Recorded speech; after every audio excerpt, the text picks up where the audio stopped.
Hey guys, hope everyone's doing well, staying healthy, staying sane. Um, I got only a few requests for this progress check, but I'm going to hit the 3 questions that I was asked to explain, and I might pop around and take a look at a few others because there's a little bit of red down here. It looked like a good start, real nice middle, and then things kind of got weird. So let's try to clear up what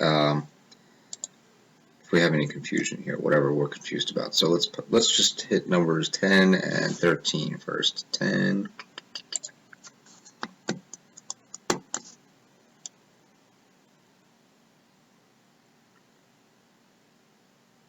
Okay. I'll come back to all this in a second. Let me see what I'm focused on here. Just for the sake of time. The code segment doesn't compile. And find out which of the following explains the cause of the error. Alright, well, let's see. The code segment is just this thing. So we have an array list of multi-tools that contains multi-tools. Here's one multi-tool. Here's a deluxe tool. They're both deluxe tools. I'm assuming they're going to be initialized correctly with their constructors, and then we throw both of those things into tool list. Now, I'm pretty sure I already know what the problem is going to be. So they are both deluxe multi-tools. They are both deluxe multi-tools at runtime. While compiling, this thing's a multi-tool and this thing is a deluxe multi-tool. So tool 1 is, while I can definitely put them both into an array list that contains multi-tools, because they are both multi-tools, I can only do multi-tool things with tool 1, and I can only do, well, I can do almost anything with a deluxe multi-tool, I guess. So let's see, the problem is probably going to be in this loop when I try to get the compass, because I'm just guessing here, tool is going to be tool 1 and then it's going to be tool 2 as we loop through. So tool 1 is a multi-tool and there is no get compass method. Multi-tools don't have get compass methods. Even though at runtime it's going to get turned into a deluxe multi-tool, so it will be able to get its compass. While you're writing the code and while it's compiling, it only sees itself as a multi-tool, so it won't be able to get its compass. So let's see. Line 8 causes a compile time error because the get compass method is not defined for objects of type multi-tool. That makes sense? There's number 10. Alright, we're going to take a look at question number 13 now. Ooh. Yeah, this is a rough one. Okay. Everybody needs to pay attention to this one.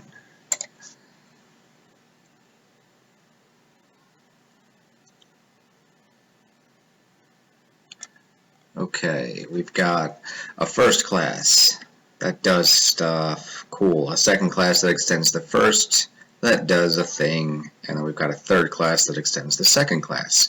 Ooh, okay, so a lot of fun going on here. 3 different classes extending one another. Which of the following best explains why the code segment is not going to compile? Every time I see a question like that, I'm thinking something's going to be declared as one thing and initialized as another, and for whatever reason it just can't see what you think that it sees, and that doesn't make any sense. It's not going to have access to the methods that you think it has access to, or in the way that you think it does. And let me just jump into it here. We'll read the code here. We've got a first object called second, because it's actually a second object. Then we have a second object called third, that's actually a third object. So it's important to understand that the compiler thinks sec is a first object, and it thinks third is a second object. But in reality, once the program is running during runtime, sec is going to be a second object and third will be a third object. But the compiler only sees them as a first and a second object, respectively. So we're going to call sec.output and then third.output, and it doesn't compile. Let's see what, well, here's the reason why. Shouldn't have that. Ooh. Okay. Let's pretend we don't see the answers for a second. Sec.output. It is a second object, and it has an output method. So that seems fine. And then third output. Third is a, oh, I'm sorry, you know what, I'm getting myself mixed up. Sec is a first object, so we can only look at methods in the first class, and there is no output method. So while at runtime it will be turned into a second object that does have an output method, while it's compiling, it's a first object, and it only has output 1, output 2, and output 3 available to it. So yeah, there's your answer. Line 3 causes a compile time error because sec should be declared as type second. If we declare it as type second right there, then we're not going to have an issue because the compiler thinks it's a second object, so it will be looking here for all the methods available to it. Oops, sorry, not there. Here, where it will recognize that it has an output method available to it. Line 4 causes a compile time error. Well, let's see, 8 if you went with this one. Line 4 causes a compile time error because third is missing the output method.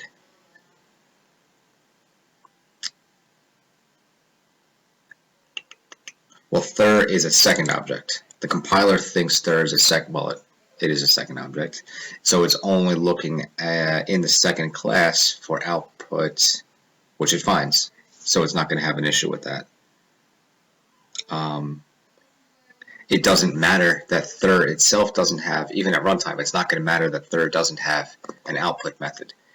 Because at runtime, at compile time, it just verifies that as a second object, it has an output method. Cool.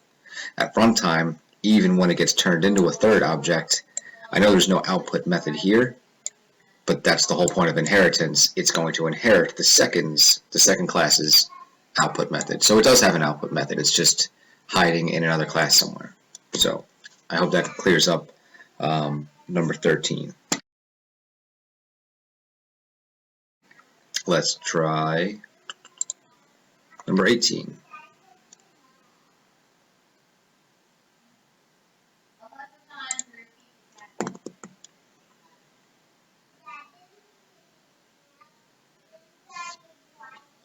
Okay, let's see here. We have a time class with hours and minutes. Okay, a boolean for equals object other. So one specific question I got was what the heck object other means. Well, other is just a variable name, and object is what everything in Java is. Everything's an object. We talked about the hierarchy of how classes inherit things from other classes, and they probably inherited things from other classes. And at the very top of the hierarchy is just the general object class, and everything inherits from the object class. So when you see that there, object is just the most generic type of object thing that you can have in Java. So instead of saying something like string other or int other or double or boolean other, it's just saying object. So anything at all, anything, any kind of object whatsoever can be passed into this method as a parameter, and it will just be nicknamed other. So that's what that means. As for the rest of the question, let's see. The following code segment appears in a class other than time. Which of the following statements will print true? Okay, well, T1 and T2 are definitely not equal to one another.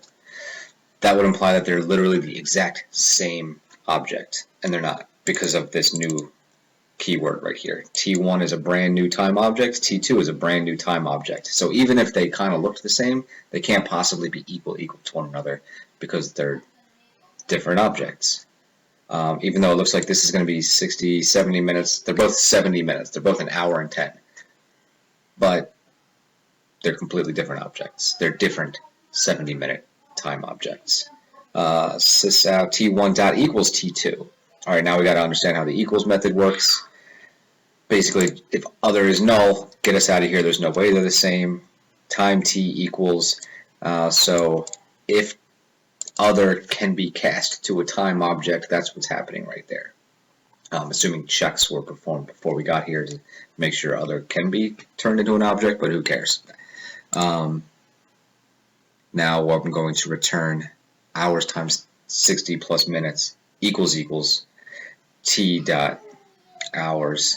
Now I don't love this because it should be something like t dot get hours times 60 plus t dot get minutes. But I guess that would have been required that you explicitly add the getters into this prompt, and we don't need that. But you know how this works.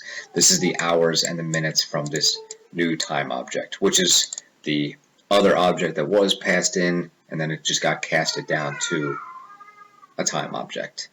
So hours and minutes are this object, and these hours and minutes are that object. If they are literally the exact same number of minutes, and here equals is appropriate because we're just comparing two primitive ints, and if they're exactly the same, I'll print out true. So 2 is definitely going to print out true. Sysout equals t1, t2, that's not a method defined anywhere, ever. Equals, like the dot equals you've always ever used, it's going to be in this form, t1 dot equals t2. There's no equals method that requires two things to be passed in. This equals only requires one thing to be passed in. So that's that. Only 2 is going to give you true. I get that 1 was tempting, but it will not print out true. 3, also tempting, I guess, but you got to realize that the equals method just doesn't work that way. It doesn't accept two parameters. So anyway, I hope that clears up number 18. Let me just pop out and see. Let me pick a couple others. Look like 12.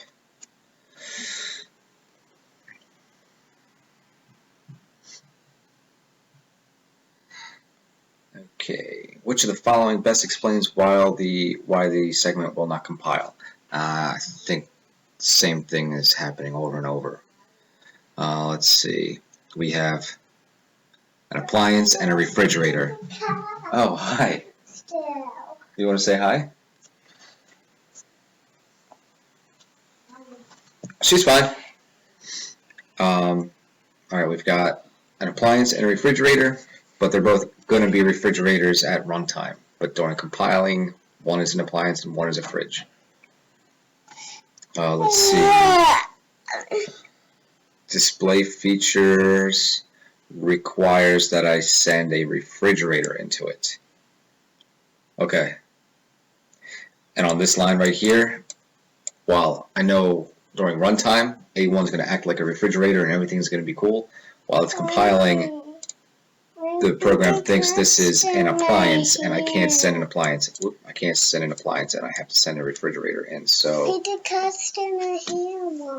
line 8 causes a compile time error because the parameter A1 in the call to display features has the incorrect data type. This has to be a refrigerator. Hope that clears that one up.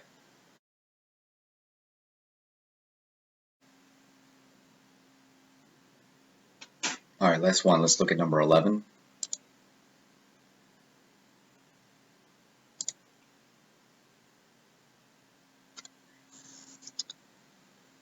And let's see, we've got